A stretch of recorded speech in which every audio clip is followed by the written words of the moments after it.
আর এদিকে রয়েছে বেহুলা বালিয়ে ঘুমিয়ে।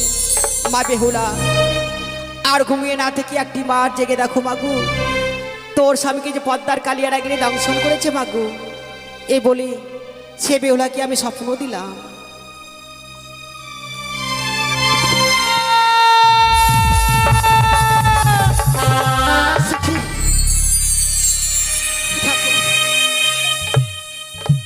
আমি কি স্বপ্ন দেখলাম?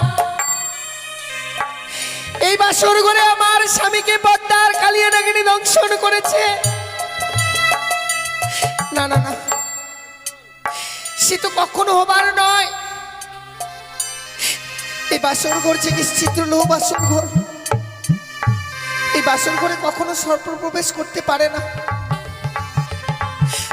কিন্তু সে কি দেখছি আমি এই বাসর ঘর যেন অন্ধকারে পরিণত হয়েছিল।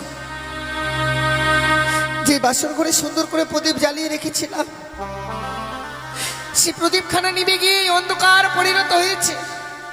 ওগো ওগো, তুমি কোথায় আছো? একটি বার দেখা দাও। দেখো আমাদের এই বাসর ঘর যেন অন্ধকার হয়ে গেছে গো। এই অন্ধকার বাসর ঘরে একা প্রাণে যে বড় ভয় হয়। ওগো, এমনি ভাবে লুকিয়ে থেকো না প্রভু, একটি বার তুমি আমার ডাকে সাড়া দাও। আচ্ছা না, আমার ডাকে আমার স্বামী সাড়া দিচ্ছে না। নিশ্চয়ই স্বামী অভিমান করে সেই বাতি নিভিয়ে হয়তো কোথাও লুকিয়ে রয়েছে। আমি এই মুহূর্তে বাসনের বাতিকে জ্বালাবো।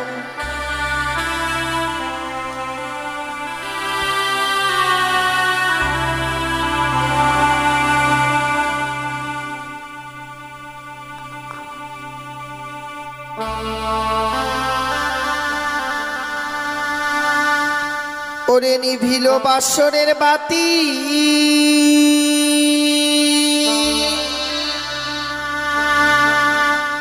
কে নিভায়ে দিল? ও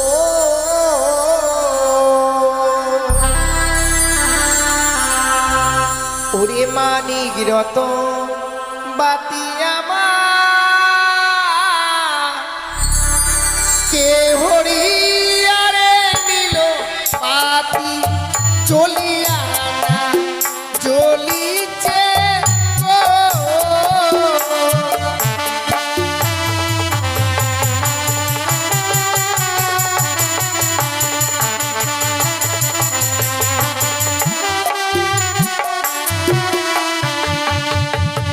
ওরে বাও নাই বা তা শোনাই রে, নাই পবনের গতি।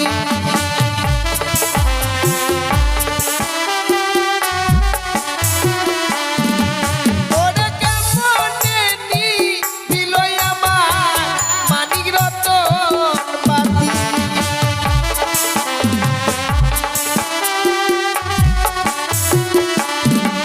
ওরে ঘির তেলে ভরা বাতি জলে সারা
আজ সেদিন অভিমান করেছো বলে স্বর্ণ পালঙ্ক ছেড়ে এই ধুলার মধ্যে পড়ে রয়েছে।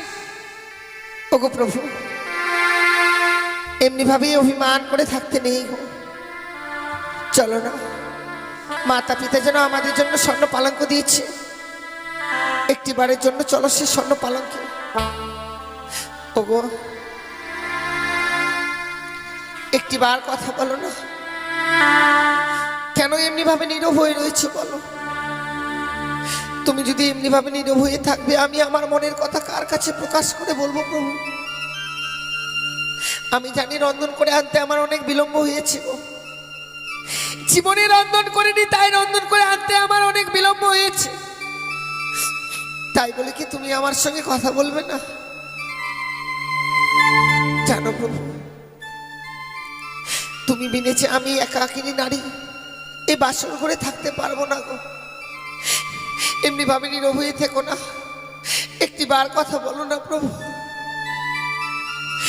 সে কি আজ জন্য আমার স্বামী আমার সঙ্গে কথা বলছে না? কিন্তু কি অপরাধ করলাম? কেন এবার স্বর্ণ পালঙ্ক ছেড়ে দোলার মধ্যে পড়ে রয়েছে? আমি যেন কিছু বুঝতে পারছি না। ওগো, ওগো, তুমি একটি বার কথা বলো না, কেন এমনি ভাবে নীরব হয়ে রয়েছে বলো না প্রভু। শিখি বাসর করে সর্পের গর্জন, কেন আমি এই বাসর করে সর্পের গর্জন শুনতে পাচ্ছি? তবে কি সত্যি কোনো সর্প প্রবেশ করেছে? না, সে কি? কে তুমি? আমি কে তুমি এই বাসর ঘরে প্রবেশ করেছো? আমি কালিয়া নাগিনী মা। নাগিনী? হ্যাঁ মা। তুমি এই বাসর ঘরে প্রবেশ করেছো নাগিনী? হ্যাঁ মা। তোমায় দেখবার পর আমার মনটা যেন বড় কু গাইছে। এই বাসর ঘরে তো তোমার প্রবেশ করবার কথা নয়, এই যে নিশ্চিত রলো বাসর ঘর, কেন প্রবেশ করেছো বলো না নাগিনী? মা, আমি যে বড় অপরাধ করে ফেলেছি মা, তুমি আমায় ক্ষমা করে দেবে তো মা? সে কি বলছো নাগিনী? তুমি কেন আমার অপরাধ করবে বলো? আর আমি বা ক্ষমা করবো কেন? তোমার স্বামী কেন কথা বলছে না জানো মা? হ্যাঁ, আমি অনেকবার ডেকেছি, আমার স্বামী যেন আমার ডাকে সাড়া দিচ্ছে না নাগিনী। সে আমার ডাকে সাড়া দেবে না, কিন্তু কেন? কেন আমার স্বামী আমার ডাকে সাড়া দেবে না? কেন সাড়া দেবে না জানো মা? কেন নাগিনী?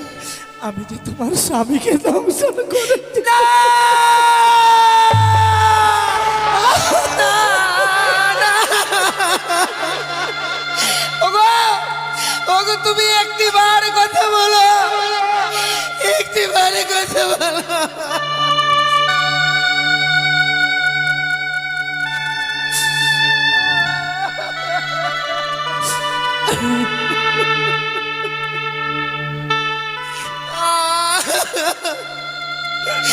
ওগো, তুমি একটি বার কথা বলো না, ওই নাগিনের কথা আমি বিশ্বাস করতে পারছি না গো। সত্যি কি ওই নাগিনে তোমায় দংশন করেছে? তুমি একটি বার উঠে কথা বলো, একটি বারে কথা বলো।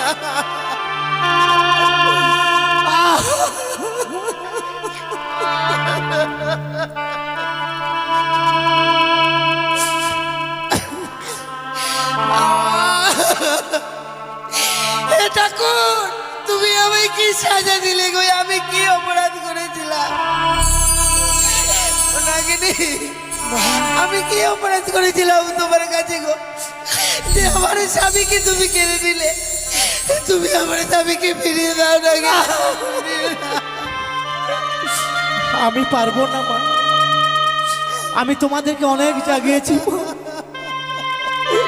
তোমরা যে জেগে ওঠোনি মা। জানো মা, নাগিনী, এটি তোর মন দিয়ে এই বাসর করে প্রবেশ করেছিস তুই? কেন আমার স্বামীকে কেড়ে নিলে? আমি তো কোনোদিনও কোনো অপরাধ করিনি নাগিনী। আমার এই স্বামীকে তুমি ফিরিয়ে দাও, ফিরিয়ে দাও।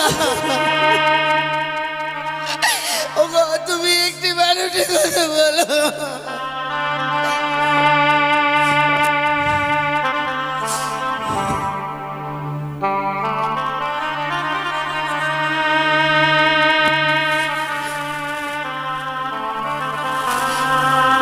ওরে তুই বরণী মিঠুর নাগিনী রে,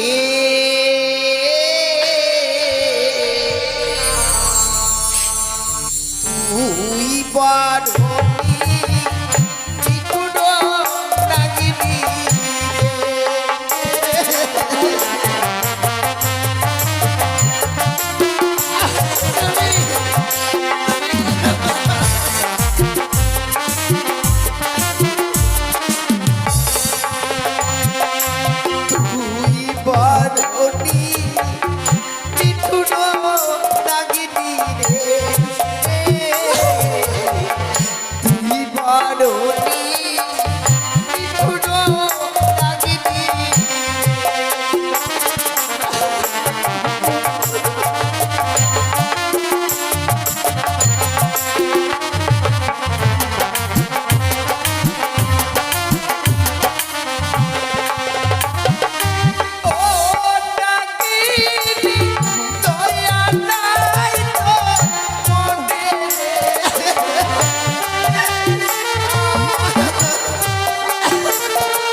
আমি তোমায়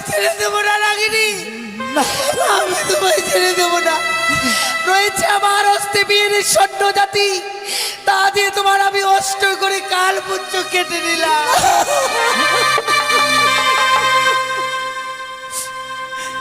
মা বেহুলা, তুমি আমার পুচ্ছ ছেদন করে দিলে মা। লাগিনি জানো মা, আমাকে যে না কুলার কেউ নেবে।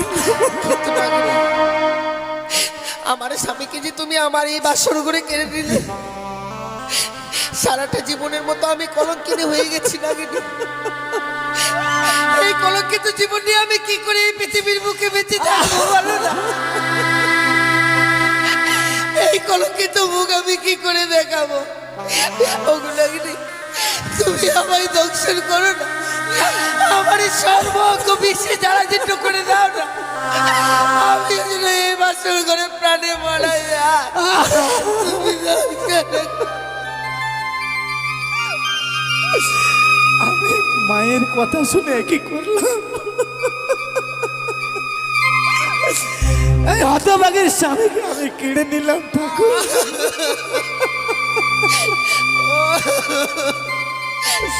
না নাগিনী না, আমি তোকে সর্পজাতি থেকে বঞ্চিত কখনোই করব না।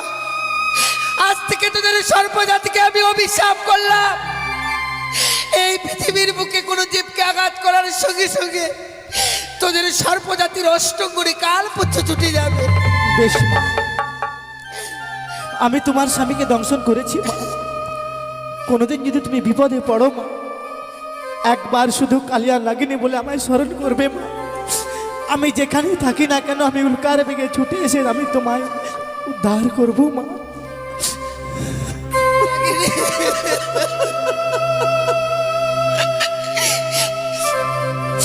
যাও নাগিনী, এই মুহূর্তে বা স্বর্গর পরিত্যাগ করো। ওগো ঈশ্বর, তুমি কি সাজা দিলে আমার? কি অপরাধ করেছিলাম আমি তোমার কাছে?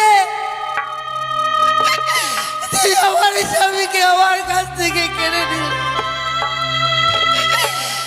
বিধি আমার কপালে কিলি করে লিখেছে। লখা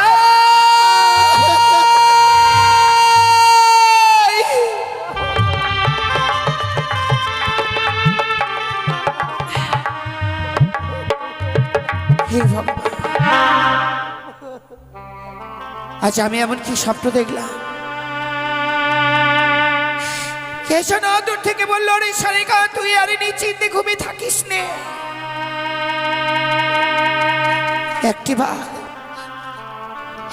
একটিবার তো প্রাণ থেকে লেখাইকে দেখবার জন্য ছুটে আয় বাসর ঘরে।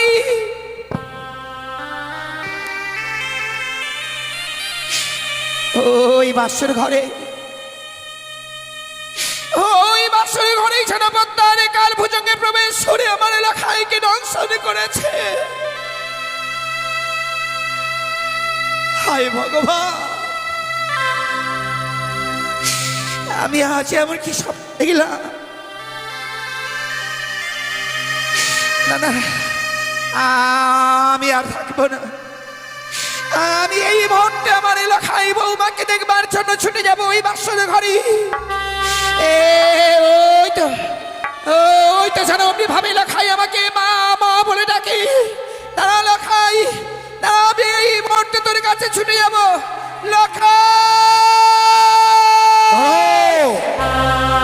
সনকা এখন নিশ্চিপ্রভাত হয়নি, আমন করে লখাই বলতে বলতে তুমি আজকে নিস্তে কোথায় যাচ্ছ সনকা? ওগো স্বামী, আজ আমি এমনই স্বপ্ন দেখলাম। স্বপ্ন? তুমি স্বপ্ন দেখে বিচলিত হবার পর আজ লখাই বলতে বলতে অমন করে ছুটে চলেছ? বলো তো সনকা, বলো এমন কি বা স্বপ্ন দেখিয়ে আছো তুমি? ওগো জানো, কে যেন দূর থেকে বললো, রে সনিকা তুই আর নিশ্চিন্তে ঘুমিয়ে থাকিস নে। একটিবার তো প্রাণ থেকে লেখাকে দেখবার জন্য ছুটে আয় বাসর ঘরে। ওই বাসর ঘরে যেন পদ্মার কাল ভুজঙ্গে প্রবেশ করে আমার লেখাইকে দংশন করেছে। সনকা, তুমি এর মধ্যেই ভুলে গেলে সনকা, স্বয়ং দেব শিল্পী বিশ্বকর্মা নির্মাণ করেছে বাসর ঘর। যে বাসর ঘরে সর্প প্রবেশ তো দূরের কথা, সত্য প্রবেশের চিত্র পর্যন্ত নেই, সেখানে সর্প প্রবেশ করে কি করে লক্ষেন্দ্রকে দংশন করবে সনকা? আমি যে লখাইয়ের মা গো, মা হয়ে সন্তানের কুমঙ্গল থেকে মার পরও কোন মা স্থির হয়ে থাকবে? আমি যে ছয়টি সন্তানকে হারিয়েছি,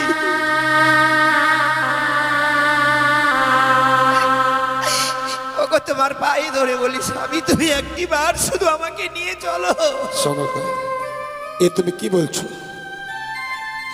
আজ লক্ষেন্দ্রের ফুলসজ্জার নিশি,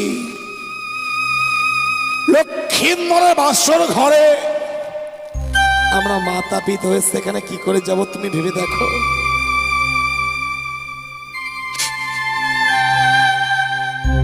আপনি জানিস আমি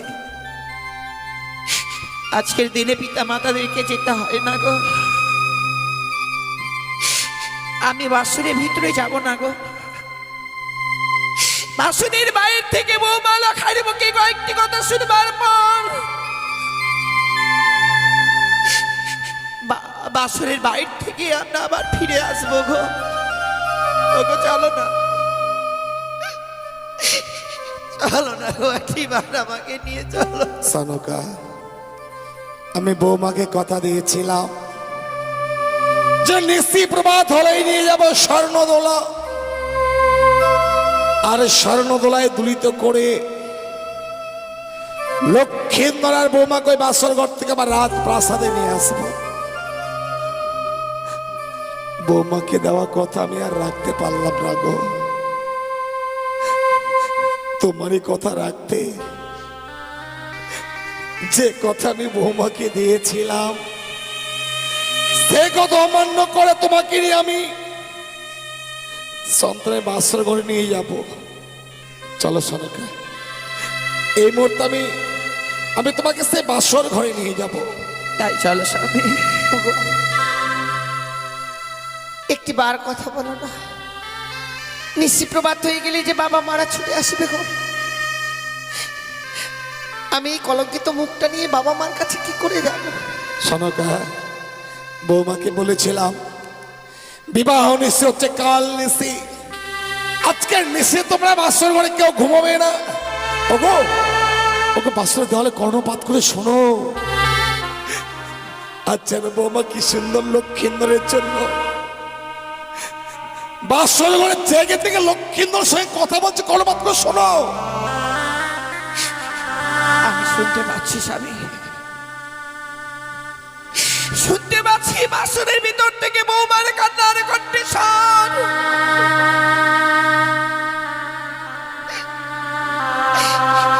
ওগো তুমি একটি বারে কর্ণব্যাত করে শোনো না গো। বৌমা বাসনের ভিতরে যেন টুকরে টুকরে কাছে।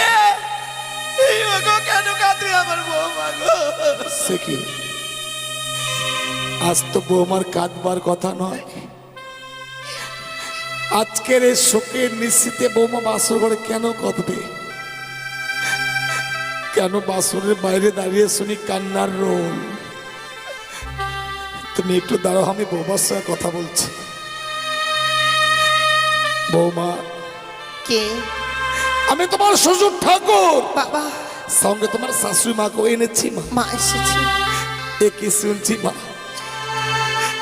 বাসরের বাইরে এসে দাঁড়িয়ে হঠাৎ শুনি তোমার কান্নার রোল। বাবা, আজকের শোকের নিশ্চিত তুমি কেন কাঁদবে বৌমা?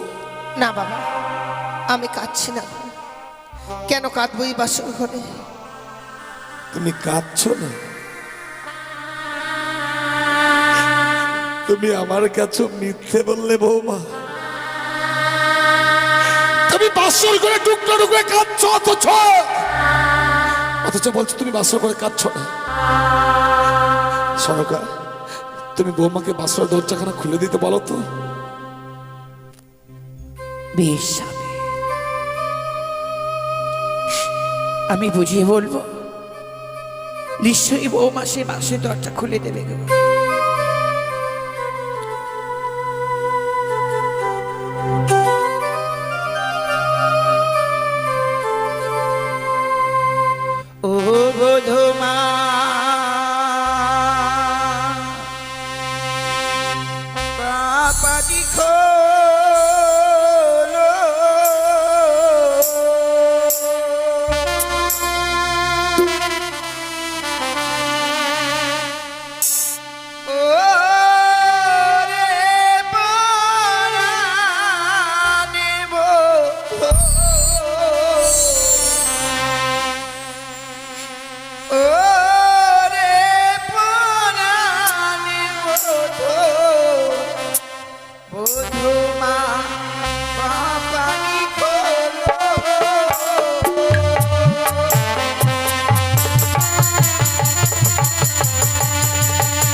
আমরা বড় আশা নিয়ে এসেছি গো,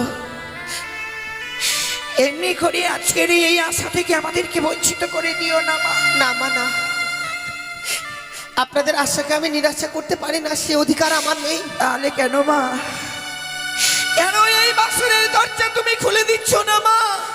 সত্যি যদি এই বাসর ঘরে দরজাখানা আমায় খুলে দিতে হয় মা, বাবাকে যে আমার সঙ্গে 3 সত্য অঙ্গীকার করতে হবে। বৌমা, তুমি এত স্বার্থপর বৌমা, হে বিশাল পৃথিবীতে লখাই ছাড়া আমার আপন বলতে আর কে আছে তুমি বলতে পারো মা? আমার যা কিছু আছে সবই তো তোমাদের। না জানি তুমি এমন কি চাইবে যার জন্য বাসর দরজা খুলে দেবার পূর্বেই তুমি আমাকে 3 সত্য অঙ্গীকার করতে বলছো। সন্তানকে দেখবার জন্য এসেছি তোমা, আমি সত্যি আবদ্ধ হব মা? বলো তোমার এমন কি সত্য রয়েছে বলো। বাবা, আপনি শুধু বাসরের বাইরে থেকে আমায় কথা দিন, এই নিশি প্রভাত হয়ে গেলে আপনার কাছ থেকে আমি যা চাইবো আপনি আমার হস্তে তুলে দেবেন। আমি কথা দিলাম বৌমা, নিশি প্রভাত কালে তুমি আমার কাছে যা চাইবে আমি তোমাকে দেব। তুমি শুধু বাসের দরজাখানা খুলে দাও মা, আপনার লক্ষ্মী মাকে দেখবো বৌমা। আপনি আমায় কথা দিয়েছেন বাবা, বেশ আমি এই মুহূর্তে বাসরের দরজাখানা খুলে দেবো গো।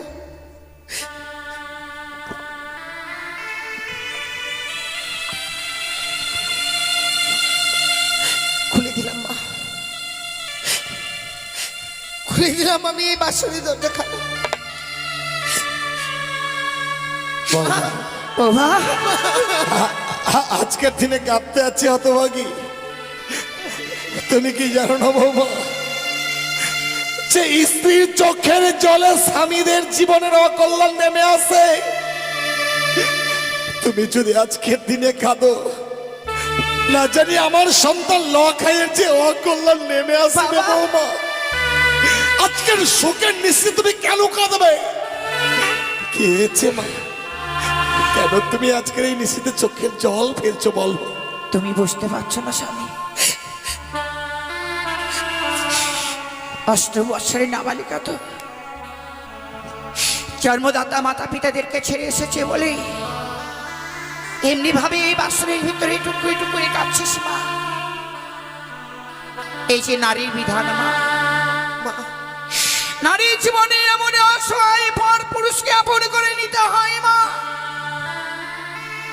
দুষ্টু মিষ্টি স্বামী হয় বঞ্চন তব ঘর, দয়ালু দিন ভাই তব হয়ে যায় পর।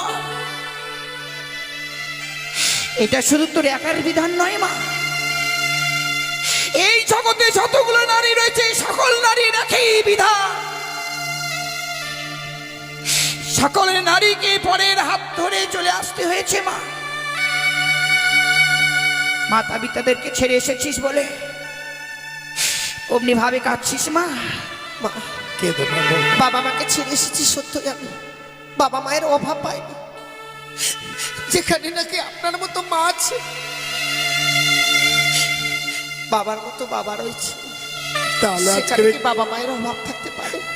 আজকের শোকে তুমি কেন কাঁদবে বৌমা? কিন্তু জানেন বাবা, নারীরা যে আশা নিয়ে আসে, যে মানুষের হাত ধরে আসে বাবা মাকে পরিত্যাগ করে, সেই মানুষটা যদি সে নারীটার সঙ্গে কথা না বলে, কোন নারী কি স্থির হয়ে থাকতে পারে বলুন বাবা? আমি যার আশায় ভরসায় এসেছি এই সাঁওতালি পর্বতের লৌহ বাসর করে, বৌমা, সারাটা নিশ্চি কেটে যাচ্ছে, সেই স্বামী আমার সঙ্গে যেন আর কথা বলছে। লখাই তোমার সঙ্গে কথা বলছে না বলে তুমি অভিমান করে কাঁদছো মা। বাবা, সরকার দেখেছো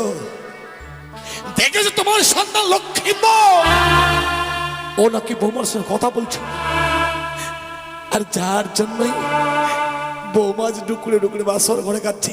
তুমি ডাকো তোমার সন্তানকে, ডাকো তোমার সন্তান লক্ষ্মীন্দরকে। আমি আজ এমন শিক্ষা দেব যাতে ভবিষ্যতে ও আর কোনোদিন বৌমার সঙ্গে অভিমান করতে না পারে। ডাকো ডাকো লখাইকে। ডাকবো স্বামী। কেউ না জানলে তুমি ভালোভাবে জানো, লখাই আমার ছোট থেকে কঠিন অভিমানী সন্তান। আমাদের এত বড় রাজপ্রাসাদ থাকতে ওই রাজপ্রাসাদে নিয়ে যায়নি বলেই লখাই অমনি ভাবে সবার উপর অভিমান করেছে গো। কিন্তু লখাই আমার সবার উপর অভিমান করে থাকতে পারে, আমার সঙ্গে কখনো অভিমান করে থাকতে পারে না গো। দেখবে দেখবে লখাইকে ডাকলে অমনি ভাবে আমার কাছে ছুটে আসবে মা মা বলে।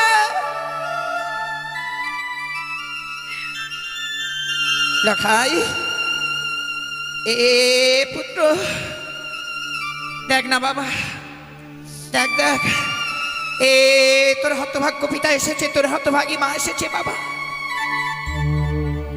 এমনি ভাবে আজকের দিনে এই 8 বছরের নাবালিকাকে দুঃখ দিচ্ছিস কেন? নে বাবা, সারা রাত ধরে যেন আমি তোর মুখে মা ডাক শুনবার জন্য সারাটা দেশে জাগ্রত হয়ে রয়েছিলাম। কখনোই যেন নিত্যা দেবী এমনই আমার 2 নয়নের পাতা ভারী করে দিল। ক্ষণিকের এই জন্য এই স্বপ্ন দেখে ছুটে এসেছি তোর এই বাসর ঘরে। লখাই এ পুত্র, লখাই এই কথা বল না। কি হলো? কি হলো সনকা? ও গো দেখো না, এ দেখো অভিমানী পুত্র আজকের দিনে আমার উপর অভিমান করেছে, এমনি ভাবে আমার সঙ্গেও কথা বলছে না। তুমিও লক্ষিন্দরের মান ভাঙাতে পারলে না।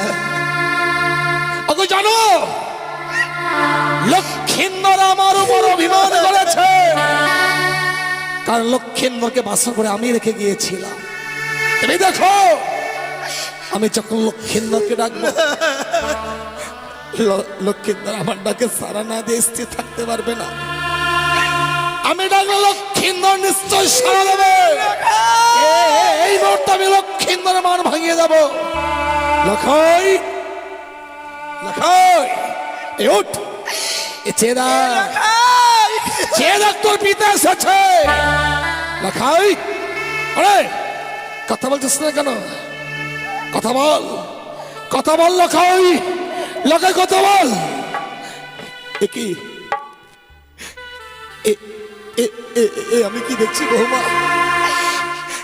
লক্ষিন্দরের সোনার বর্ণ অঙ্গ যেন আছে মলিন হয়ে গেছে,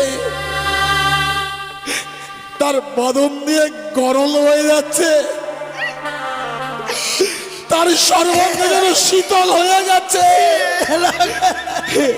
কেন বৌমা, কেন লখাই আর কথা বলছে না? তুমি বলতে পারো সে কি করে আর কথা বলবে না? কিন্তু কেন বৌমা? সে আর কোনোদিন কথা বলবে না। কিন্তু কেন সে কথা বলবে না? আমার স্বামীকে, তোর স্বামী কি হয়েছে বল না বৌমা। ওই পদ্মার কালিয়া নাগিনী যে দংশন করেছে গো।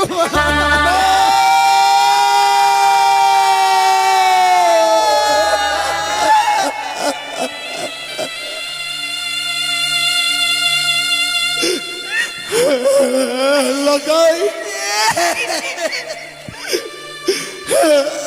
আরে কথা বল, আরে কথা বল, একটিবার কথা বল লখাই, একটিবার শুধু পিতা বলে ডেকে রাখ। আরে তোর মা এসেছে, আমি এসেছি, একটিবার কথা বল, একটিবার শুধু পিতা বলে ডাক।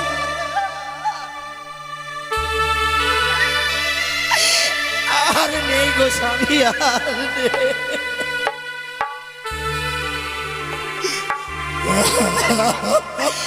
আর এই হতভাগীকে মা মা ডাকবার মতো আর কেউ রইল না।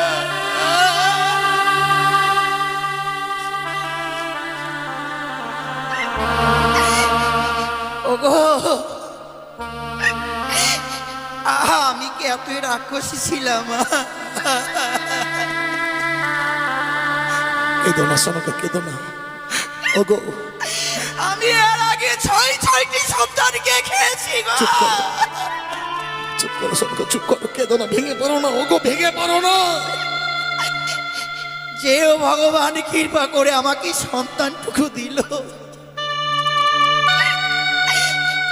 আমার এই সন্তানকেও খেয়ে ফেললাম গো। কেঁদো না। ওগো লক্ষ্মীন্দরের কান্দটা এমন বধির হয়ে গেছে, আমি কি নিয়ে সান্ত্বনা হয়ে থাকবো? শত ডাকলেও যে লোকে আর তোমার ডাকে সাড়া দেবে না। আধার হয়ে গেল গো স্বামী।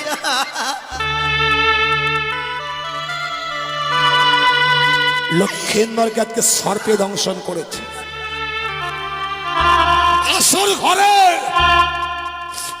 লক্ষ্মীন্দর প্রাণে মারা গিয়েছে। যদি বাসর ঘরে আমরা চোখের জল ফেলি, ওই ওই কানে আড়াল থেকে অট্টহাসি হাসবে, উচ্চ স্বরে বলবে, ওরে চল, আমি তোর উপযুক্ত শাস্তি দিয়েছি, আমি তা সহ্য করতে পারবো না। কাঁদবে না কেউ, কেউ বাসর ঘরে কাঁদবে না। সবাই আনন্দ করো, আমার সঙ্গে উচ্চ স্বরে গো। ও ভালো নাচে রে বানিয়া চাঁদ সদাগরে, ভালো ও ভালো নাচে রে বানিয়া চাঁদ সদাগরে, ভালো পুত্র মরলো ভালোই হলো, ভাবনা যে আর নাই। আজ পুত্র মরলো ভালোই হলো, ভাবনা যে আর নাই। ওই কানি বেটির মুখে দেব আখার মাটি ছাই, ভালো ও ভালো নাচে রে মানিয়া চাঁদ সদাগর, ভালো নাচো, গাও, সবাই গাও, আনন্দ করো, কেউ বাসর ঘরে চোখের জল ফেলবে না।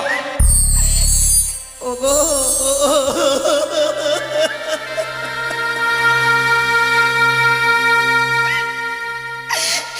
মানুষ যে এত পাষাণ হয় আমার জানা ছিল না। সনক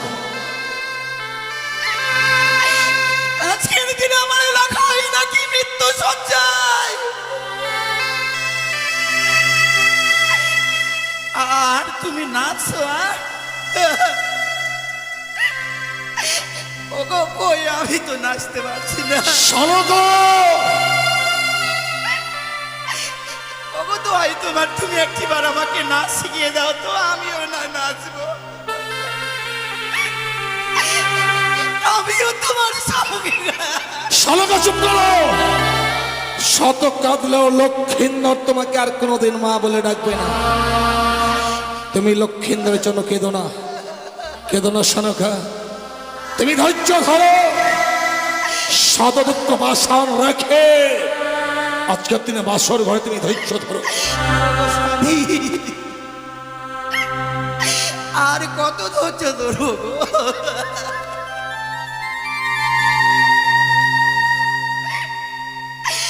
এর আগে ছয়টি সন্তানকে বিদায় দিয়েছি। সনকা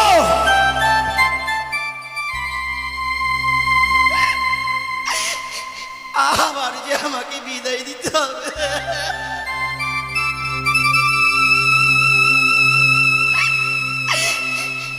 আমি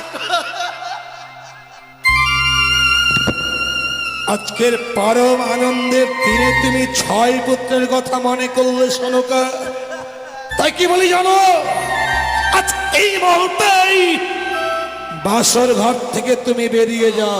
না, তুমি আমাকে আজকের দিনে এই বাসর ঘর থেকে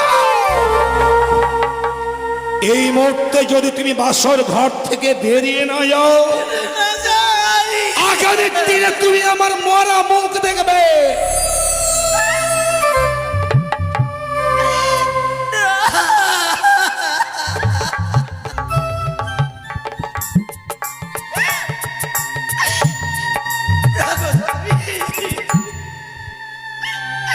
তোমার শোনো গো,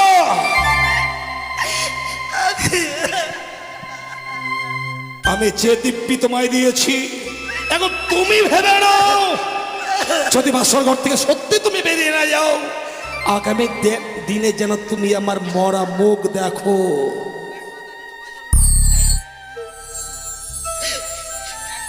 আমি চাইবো না স্বামী,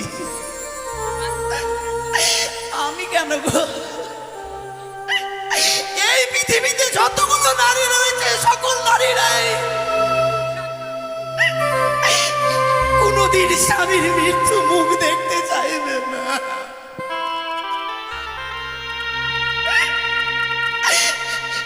আমিও তা পারবো না গো স্বামী।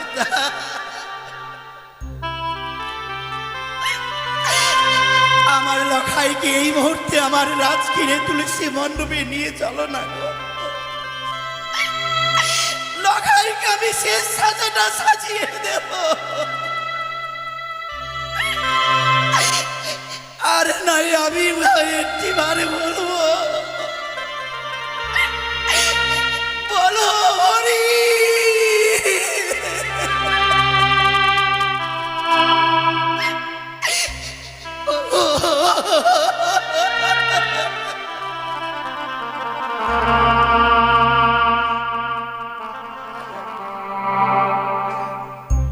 বৌমা, বাবা, তোমার শাশুড়ি মাকে আমি বাসর ঘর থেকে তাড়িয়ে দিলাম,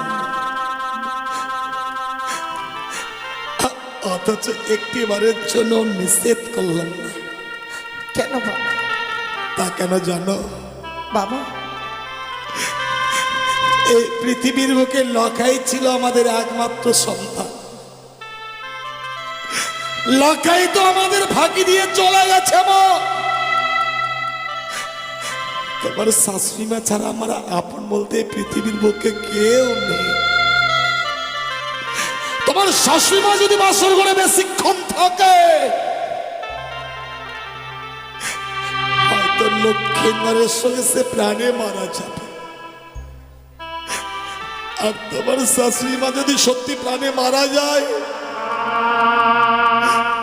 এই পৃথিবীর বুকে আমি বড় একা হয়ে যাব মা। বাবা, বৃদ্ধকালে যদি পৃথিবীর বুকে কোনো পুরুষের নারী মারা যায়, তার চেয়ে হতভাগ্য পুরুষ আরে পৃথিবীর বুকে নেই মা। আজ আমি চম্পক নগরের অধীশ্বর, যদি আমার কোনোদিন অর্থের অভাব পড়ে, যদি তোমার শাশুড়ি মা প্রাণে বেঁচে থাকে, দাঁড়ে দাঁড়ে ভিক্ষে করে হলেও সে আমার মুখে অন্ন তুলে দেবে মা। তাই তোমার শাশুড়ি মাকে বাঁচিয়ে রাখবার জন্য আমি বাসর ঘর থেকে তাড়িয়ে দিলাম। তাতে যদি আমার অপরাধ হয় তুমি আমাকে ক্ষমা করো মা। সে কি কথা বলছে? তোমাকে একটা কথা বলবো বৌমা। বলুন বাবা। এই পৃথিবীর বুকে কি জানো, নারীর জীবন হয় রে মধুর মনের মানুষ পেলে। পুরুষদের ভাঙে কপাল লক্ষ্মী ছেড়ে গেলে।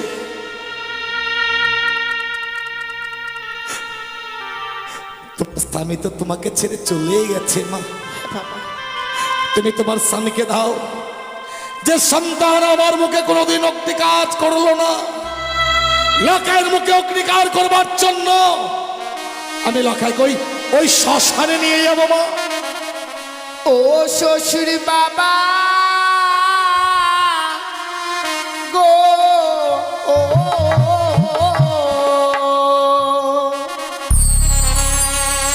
আমার স্বামী কেনা পুরা বেনাগুনি।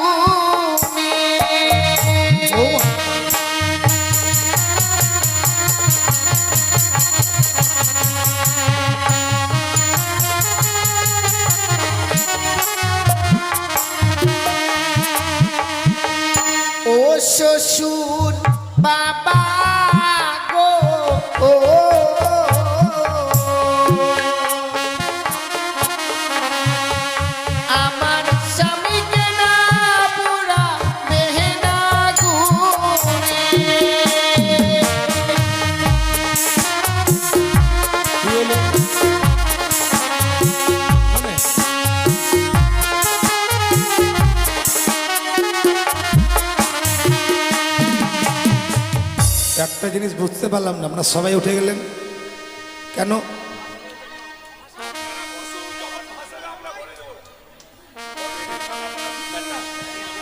আপনারা কমিটির কথা শুনবেন না, যখন ভাসবে আমরা নিশ্চয়ই বলে দেবো, তখন ঠিক যাবেন।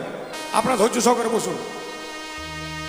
আমরা কখন ভাসাবো আমরা জানবো, কমিটি কি জানে না? কমিটি গান করছে এখানে। বসুন চুপ করে আপনারা। বৌমা, সত্যি বৌমা, তুমি তোমার মৃত স্বামীকে নিয়ে সাগরের জলে ভাসতে চাইছো? হ্যাঁ বাবা। কিন্তু তুমি তোমার ওই মৃত স্বামীকে নিয়ে সাগরের জলে কেন ভাসবে মা? ও গো মৃত স্বামী বক্ষে লয়ে বাবা ভাসিব সাগরে,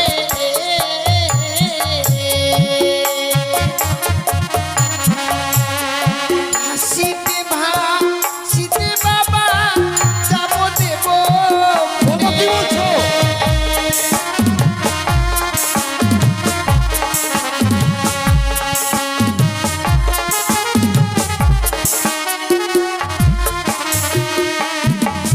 তুমি তোমার মৃত স্বামীকে নিয়ে সাগরের জলে ভাসবে? হ্যাঁ বাবা। মৃত স্বামী বাক্যে ধারণে করে তুমি দেবপুরে যাবে? সত্যি গো। কিন্তু কেন বৌমা? প্রত্যেকটি দেবতার কাছে স্বামীর প্রাণ ভিক্ষে চাইবো বাবা। আমি কি অপরাধ করেছিলাম যে আমার স্বামীকে তারা কেড়ে নিল গো? এ তোমার মিথ্যে আশা বৌমা। মৃত স্বামীকে বাক্যে ধারণ করে সাগরের জলে ভাসতে ভাসতে যাবে তুমি দেবপুরে। তুমি কি বলতে পারো বৌমা, এই পৃথিবীর বুকে কোন নারী মৃত স্বামীর সে প্রাণ ফিরিয়ে দিয়েছে? বাবা, প্রমাণ তো রয়েছে, দিয়ে গেছে সে সতী সাবিত্রী।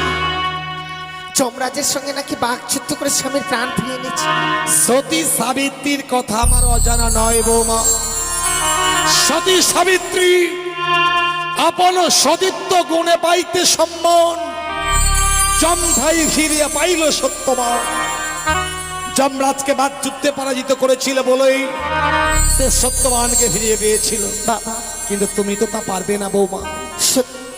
সতী সাবিত্রী সত্যই যদি বাঘ যুদ্ধ করে স্বামীর প্রাণ ফিরিয়ে আনতে পারে বাবা, আমিও পারবো সেই দেবতানগর থেকে স্বামীর প্রাণ ফিরিয়ে আনতে। তুমি সতীর গৌরব দেখাচ্ছ, তুমি সতী হতে পারো না বৌমা। তুমি সতী নও। সতী আমি অনেক দেখেছি, সতী সাবিত্রী, সতী অহল্যা, সতী কুন্তী। তুমি এমন কোন সতী বৌমা যে বাসর ঘরে তুমি খেয়েছো তোমার পতিকে? বাবা, সতী নারীর পতি মরে না, বাবা, তাই তুমি সতী নও। তুমি রাক্ষসী, তুমি মায়াবিনী, তুমি কলঙ্কিনী। তুমি যদি তোমার স্বামীকে নিয়ে ওই ভয়ঙ্কর সাগরের জলে ভাসতে চাও, এই মুহূর্তে তোমার যে অস্ত্রলঙ্কার গুলো খুলে দিতে হবে বৌমা। বাবা, এই অলংকার খুলে দিলেই মনে হয় স্বামীকে নিয়ে আমি সাগরের জলে ভেসে যেতে পারবো। একদিকে তোমার অলংকার, অপর দিকে তোমার ওই মৃত স্বামী। তুমি বেছে নাও তুমি কোনটা গ্রহণ করবে। বেশ বাবা, আপনি যখন চেয়ে নিয়েছেন, আমি এক এক করে সমস্ত অলংকার আপনাকে খুলে দেবো বাবা।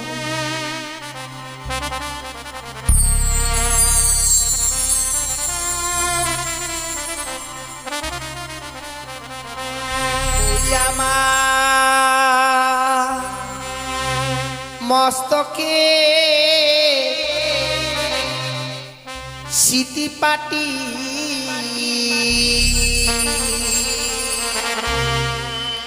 লহ শ্বশুরি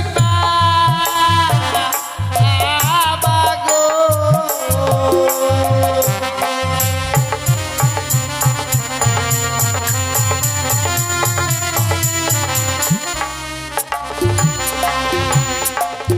ওই আমার মস্তকের সিটি পাটি লহ শ্বশুরি বাগো।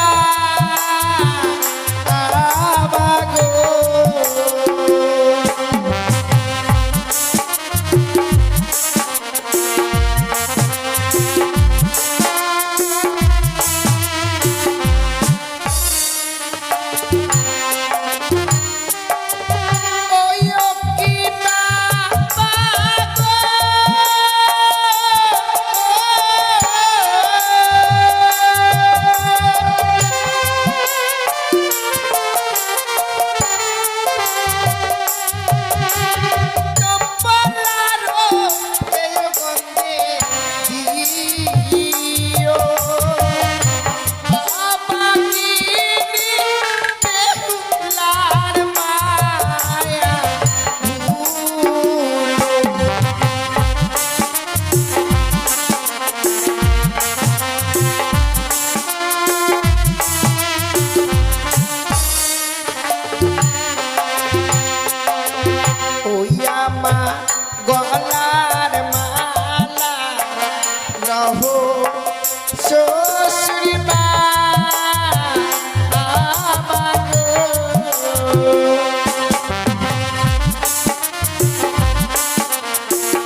আমি একে করে সমস্ত অলংকার আপনাকে খুলে দিচ্ছি বাবা।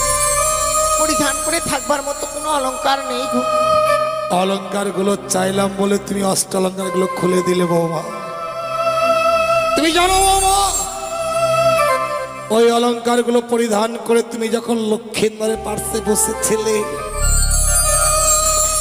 তোমাকে দেখে যেন লক্ষ্মী প্রতিমার মতো লেগেছে।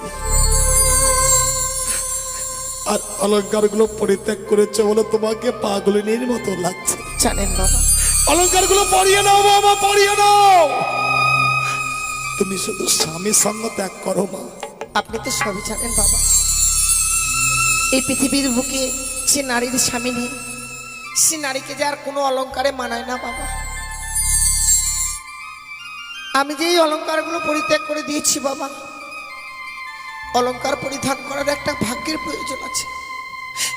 আমার কপালে তো সে লিখন লেখা ছিল না বাবা। কিন্তু বহুমূল্য অলংকারটা তো তোমার কাছে এখনো রয়ে গেছে বৌমা। সে কি বলছেন বাবা? বুঝতে পারছো না তাই না? সত্যি বুঝতে পারছি না বাবা। বৌমা, তুমি যে তোমার ওই লাল রঙের অগ্নিবস্ত্রের শাড়িখানা পরিধান করে তুমি তোমার লজ্জা নিবারণ করছো, বাবা স্বামীকে নিয়ে ভেসে যেতে গেলেই তোমাকে যে ওই অগ্নিবস্ত্রের শাড়িখানা খুলে দিতে হবে মা। বাবা সে কি কথা বলছেন? এই অগ্নিপোষের শাড়ি চেয়ে আমি পরিত্যাগ করতে পারবো না গো। তুমি যদি তোমার অগ্নিবস্ত্রের শাড়িখানা পরিত্যাগ করতে না পারো, আমার কোনো দুঃখ নেই বৌমা। পরিধান করে থাকো তোমার অগ্নিবস্ত্রের শাড়ি। এই মুহূর্তেই তোমার মৃত স্বামীকে নিয়ে আমি যাত্রা করবো ওই মহাশ্মশানে। না বাবা, আপনার কাছে করো ছড়ে মিনতি, আপনি আমার স্বামীকে নিয়ে যাবেন না। আমি পরিত্যাগ করে দেবো এই অগ্নিপোষের শাড়ি, আর পরিধান করে থাকবো না। আমি পরিত্যাগ করে দেবো বাবা। অগ্নিবস্ত্রের শাড়িখানা কেন চাইলাম তা তুমি বুঝতেই পারলে বাবা। তুমি তোমার মৃত স্বামী বক্ষে ধারণ করে সাগরের জলে ভাসবে, ভগবান দর্শনে তুমি অগ্রসর হবে। তোমার কাছে ওই লাল রংটা যতক্ষণ থাকবে, তোমার কাছে লোভ কাম মোহ বিরাজ করবে। আর যতক্ষণ লোভ কাম মোহ বিরাজ করবে, ভগবান দর্শনে অগ্রসর হলেও শত চেষ্টা করলেও তুমি ভগবান দর্শন করতে পারবে না। কারণ ভগবান দর্শন করতে গেলে এক মন এক চিন্তায় অগ্রসর হতে হয়। এই লাল রংটা হচ্ছে লালসার প্রতীক মা। বাবা তাই ওই লাল রংটা ছুঁড়ে ফেলে দিয়ে তোমার যে সাদা রঙের বিধবার থান পরিধান করতে হবে মা। বাবা গো, ওই সাদা রংটা হচ্ছে শান্তির প্রতীক। ওই সাদা রঙের থান পরিধান করে তুমি যদি অগ্রসর হতে পারো, নিশ্চয় তুমি ভগবান দর্শন করতে পারবে। বেশ বাবা, আমি এই অগ্নিপোষের শাড়ি পরিত্যাগ করে দিয়ে আমি ওই সাদা থান বিধবার বেশ ধারণ করি, না হয় ওই সাগরের জলে ভেসে যাব বাবা। কিন্তু তুমি যে সাগরের জলে ভাসবে, সাগরের জলে ভাসতে গেলে তোমায় কিছু না কিছু অবলম্বন করতে হবে বৌমা। তুমি বলো তো বৌমা, এমন কি অবলম্বন করে তুমি সাগরের জলে ভাসবে? আপনি ঠিকই বলেছেন বাবা। তাই আপনাকে পঞ্চম কদলী বৃক্ষের মান্দা যার সোলার মন্দুস তৈরি করে দিতে হবে, যাকে অবলম্বন করে আমি সাগরের জলে ভেসে যাব। হলো না, হলো না বাবা, হলো না। সাগরের জলে ভাসা বুঝি তোমার আর হলো না। কি বলছেন বাবা? সত্য, তুমি আমার কাছে কদলের বৃক্ষ চেয়েছিলে, আমি তো তোমায় কদলের বৃক্ষ দিতে পারবো না বৌমা। কেন বাবা? তুমি জানো না বৌমা, দক্ষিণ বাটনে বাড়ির কারণে যাত্রা করেছিলাম। দক্ষিণ বাটন থেকে চত্বরলিঙ্গ ধনরত্ন পরিপূর্ণ যখন ফিরে আসি, ভয়ঙ্কর কালীদহের অতল তলে আমার 14 দিনে তলিয়ে যায় না। সেদিন এই চাঁদ নিজের প্রাণ বাঁচাতে উচ্চস্বরে কতই না চিৎকার করেছিল, ওকে কে কোথায় আছো, আমার প্রাণ রক্ষা করো, আমাকে বাঁচাও। এই কঠিন পৃথিবীর মানুষ আমাকে বাঁচাবার জন্য কেউ এগিয়ে আসেনি মা। সেই দিন সেদিন একটি ছোট্ট কদলী বৃক্ষ আমার প্রাণকে রক্ষা করেছিল। তাই ওই মৃত লক্ষিন্দরের চেয়ে আমার কাছে যে কদলী বৃক্ষের মূল্য অনেক বেশি রয়েছে মা। বাবা, তবে কি কোনো মতে আমি ওই কদলী বৃক্ষ পাবো না? পারবে বাবা, যদি তুমি কদলী বৃক্ষের যোগ্য মূল্য দিতে পারো। কারণ কদলীর বৃক্ষকে আমি মূল্যহীন করতে পারবো না। তুমি যদি কদলী বৃক্ষের মূল্য দিতে পারো তবেই তুমি কদলী বৃক্ষের মন্দাজ পাবে বৌমা। এখন তুমি ভেবে নাও। আপনাকে যে আমায় কিছু সময় ভিক্ষে দিতে হবে বাবা। সময় ভিক্ষে চাইছো মা? হ্যাঁ বাবা। বেশ, আমি তোমাকে সময় ভিক্ষে দিলাম। যত সময়ের মধ্যেই কদলী বৃক্ষের মূল্য এনে তুমি আমার হস্তে তুলে দেবে। হে ঠাকুর, কি করি, কোনো উপায় নেই আমার। কোথায় পাবো এই কদলী বৃক্ষের মূল্য? না না না, ওগো চম্পালানগরের বাবা মায়েরা, আমার এই বিপদের দিনে একটি করে পয়সা আমায় ভিক্ষে দিন না গো। আপনাদের ওই একটি করে পয়সার ভিক্ষের বিনিময়ে হয়তো আমি আমার স্বামীর প্রাণ ফিরে পাবো গো। তাই আপনাদের কাছে আমার অনুরোধ, একটি করে পয়সা আমায় ভিক্ষে দিন গো।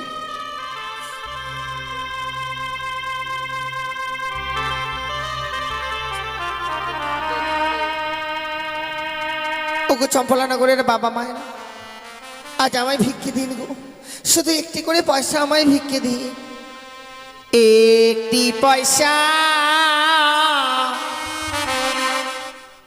দিন গো মায়েরা, একটি পয়সা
বৌমা, তুমি কি কদলের বৃক্ষের মূল্য এনেছো বৌমা? হ্যাঁ বাবা, আমি এনেছি গো। কিন্তু কদলের বৃক্ষের মূল্য দেবার মতো দ্রব্য তো তোমার কাছে ছিল না। সত্যি ছিল না বাবা। আপনার কাছে যে কিছু সময় ভিক্ষে চেয়েছিলাম, সেই ভিক্ষের সময়ের মধ্যে আমি ছুটে গিয়ে সারাটি চম্পলানগর আমি ভিক্ষে করে এনেছি বাবা। কি বললে বৌমা? তুমি তোমার স্বামীকে ফিরে পাবার আশায় ভিক্ষের 40 স্কন্ধ ধারণ করে দাঁড়াতে ভিক্ষে করেছো। সত্যি বাবা। তুমি রাজক্রিয়ে বড় হয়েছিলে, সারা জীবন শুধু মানুষকে দান করে এসেছো। বাবা, আজকে তুমি তোমার স্বামীর জন্য ভিক্ষে করবে, তোমার স্বামী ভক্তির কাছে আমি পরাজিত বৌমা। বাবা, তুমি শুদ্ধ স্থানে রেখে দাও বৌমা। শত চেষ্টা করলে তোমাকে আমি আর মায়ার বাঁধনে বেঁধে রাখতে পারবো না। তোমার জন্য কদলের বৃক্ষের মান্দাজ আমি তৈরি করে গুঞ্জনের ঘাটে বেঁধে রেখেছি মা। হ্যাঁ বাবা। আর বিলম্ব নয়, এই মুহূর্তে তুমি অগ্নিবস্ত্রের শাড়ি পরিত্যাগ করে বিধবার থান পরিধান করবে, যাবে সেই গুঞ্জরিয়ার ঘাটে। বেশ। লক্ষ্মীন্দরকে নিয়ে এই মুহূর্তে আমি সেই গুঞ্জনের ঘাটে গিয়ে তোমাকে আর লক্ষ্মীন্দরকে ওই গুঞ্জনের ঘাটে আমি ভাসিয়ে দেবো মা। বেশ বাবা।